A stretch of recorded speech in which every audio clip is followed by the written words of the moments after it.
আজ একটা খুব মজার কবিতা আবৃত্তি করব। কবি মৃণালকান্তি দাশের লেখা ইচ্ছে।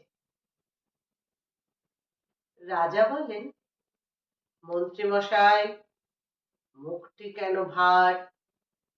মন্ত্রী বলেন, ধুর তেরিকা, ভাল লাগে না আর।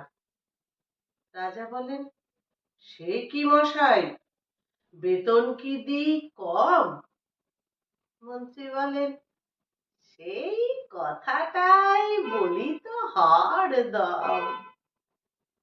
রাজা বলেন, এ মাস থেকে 100 দেব আরো।